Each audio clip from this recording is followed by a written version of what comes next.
नमस्कार दोस्तों, BKITI job campus में आपका स्वागत है।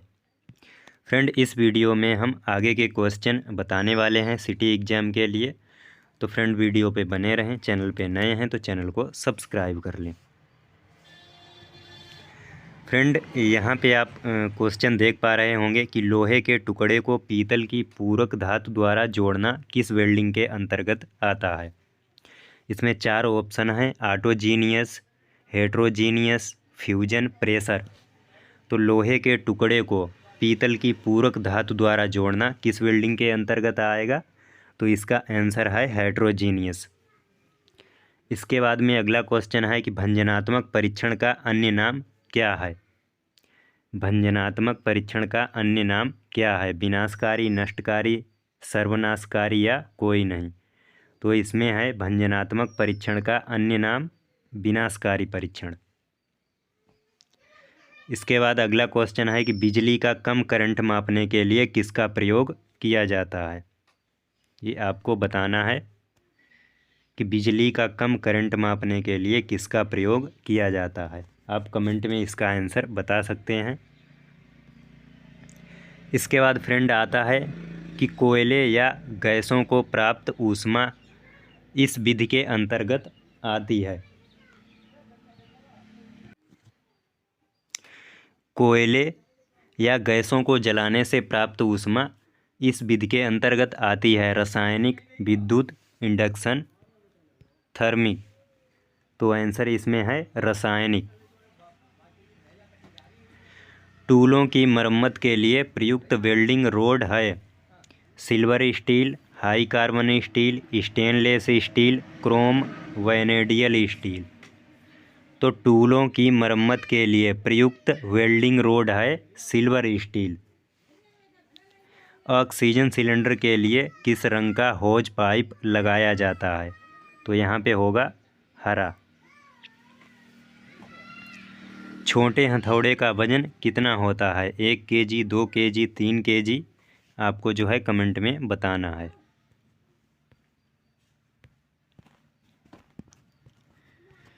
इसके बाद अगला क्वेश्चन है कि ट्यूब का साइज कैसे लिया जाता है।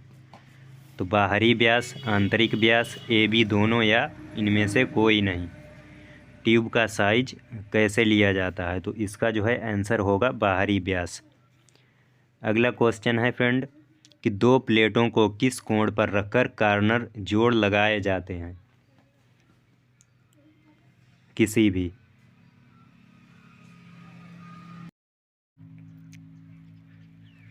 दो प्लेटों को किस कोण पर रखकर कॉर्नर जोड़ लगाए जाते हैं? 90 डिग्री, 60 डिग्री, 30 डिग्री या किसी भी। तो इसका आंसर है किसी भी। अगला क्वेश्चन है फ्रेंड, किसी धातु में विद्युत धारा आसानी से प्रवाहित हो जाए वह धातु कहलाती है: सुचालक या कुचालक या दोनों। आपको ये कमेंट में बताना है। इसके बाद में अगला क्वेश्चन आता है फ्रेंड कि नम्रता परीक्षण द्वारा वेल्डिंग के कौन से गुणों को स्थापित किया जा सकता है। वेल्ड पेनिट्रेशन, फ्यूजन की सत्यता, जोड़ की सामर्थ्य या ये सभी। तो नम्रता परीक्षण द्वारा वेल्डिंग के कौन से गुणों को स्थापित किया जा सकता है? इसमें होगा ये सभी: वेल्ड पेनिट्रेशन, फ्यूजन की सत्यता, जोड़ की सामर्थ्य। अगला क्वेश्चन आता है कि पानी में नीचे की जाने वाली वेल्डिंग प्रक्रिया को कहते हैं: फोज वेल्डिंग, प्रेशर वेल्डिंग, हाइपरवोकी वेल्डिंग या फ्यूजन वेल्डिंग। तो पानी में नीचे की जाने वाली वेल्डिंग प्रक्रिया को कहते हैं, इसका आंसर है हाइपरबारिक वेल्डिंग। अगला क्वेश्चन है कि निम्नलिखित में फ्लक्स के रूप में किसका प्रयोग करते हैं? रेत, नमक, सुहागा, ये सभी। तो फ्लक्स के रूप में प्रयोग करते हैं रेत, नमक, सुहागा, सभी का। तो इसका आंसर होगा ये सभी।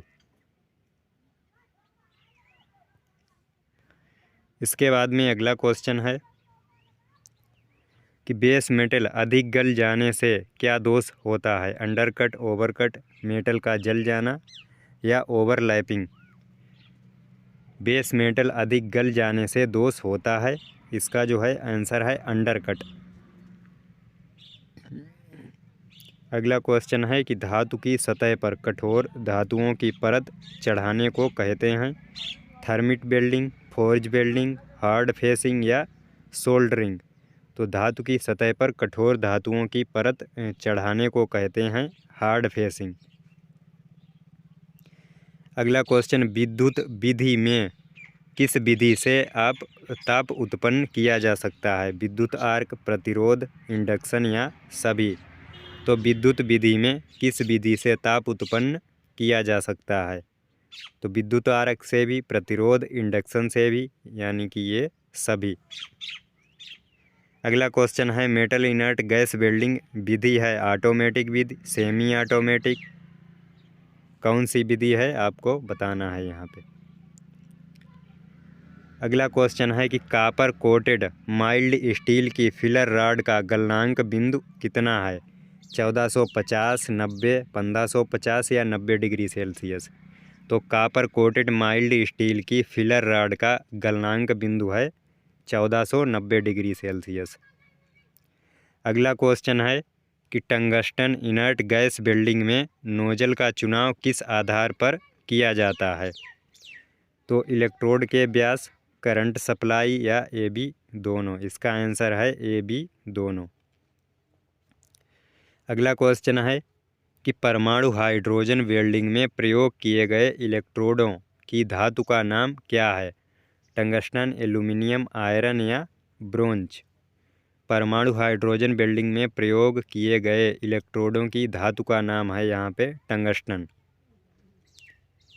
अगला क्वेश्चन है, स्पॉट वेल्डिंग में करंट ट्रांसफार्मर प्रयोग होता है स्टेप डाउन, स्टेप या ऑटो, कौन सा?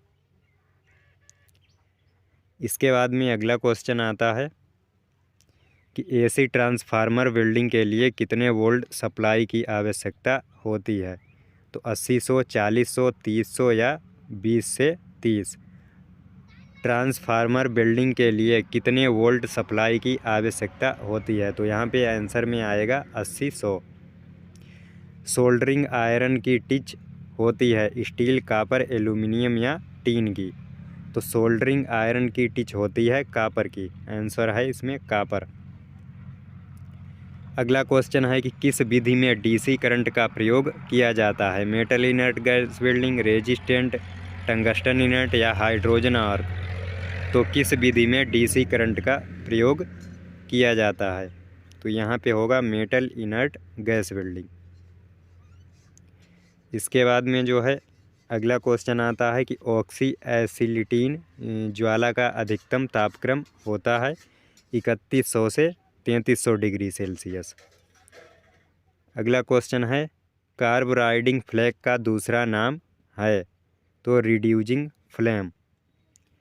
ज्वाला से किट किट की आवाज़ आना कौन सा दोष है? Popping, bank fire, flash bank या ज्वाला का टूटना? तो ज्वाला से किट किट की आवाज़ आना ये दोष है पॉपिंग का। रेजिडेंस को मापने के लिए किसका प्रयोग किया जाता है? ओम मीटर, मेगा मीटर या दोनों का? कमेंट में अवश्य बताएं। इसके बाद में जो है अगला क्वेश्चन ये आता है, किस प्रक्रिया को फिलर गेज की आवश्यकता नहीं पड़ती? तो प्लास्टिक वेल्डिंग। आईएस के अनुसार इलेक्ट्रोड का प्रथम अंक क्या प्रदर्शित करता है? फ्लक्स के प्रकार, वेल्डिंग की स्थिति, करंट की मात्रा या वृद्धि प्रतिशतता? तो फ्लक्स के प्रकार। आईएस के अनुसार इलेक्ट्रोड का प्रथम अंक क्या प्रदर्शित करता है? तो फ्लक्स के प्रकार। अगला क्वेश्चन, इनर्ट गैस वेल्डिंग में किस प्रकार का ताप स्रोत प्रयोग किया जाता है? थर्मिक, गैस, विद्युत आर्क या विद्युत प्रतिरोध? तो यहाँ पे आंसर होगा विद्युत आर्क। इनर्ट गैस वेल्डिंग में किस प्रकार का ताप स्रोत प्रयोग किया जाता है? तो विद्युत आर्क। इसके बाद में फ्रेंड अगला क्वेश्चन आता है कि दांतों की संख्या के आधार पर रेतियों के प्रकार होते हैं रफ, कोर्स, बॉस्टर्ड या ये सभी? तो दांतों की संख्या के आधार पर रेतियों के प्रकार होते हैं ये सभी, आंसर। अगला क्वेश्चन है कि बेस मेटल व वेल्ड मेटल में असमानता होता है, कौन सा दोष होता है? धातु का कम पिघलना। बेस मेटल या वेल्ड मेटल में असमानता होता है तो इसका जो दोष है वो है धातु का कम पिघलना। अगला क्वेश्चन है गैस कटिंग से पहले प्री हीटिंग के लिए किस फ्लेम का प्रयोग किया जाता है? ऑक्सीडाइजिंग, रिड्यूमिंग, न्यूट्रल या कोई नहीं। तो गैस कटिंग से पहले प्री हीटिंग के लिए किस फ्लेम का प्रयोग किया जाता है? तो इसका आंसर है रिड्यूमिंग।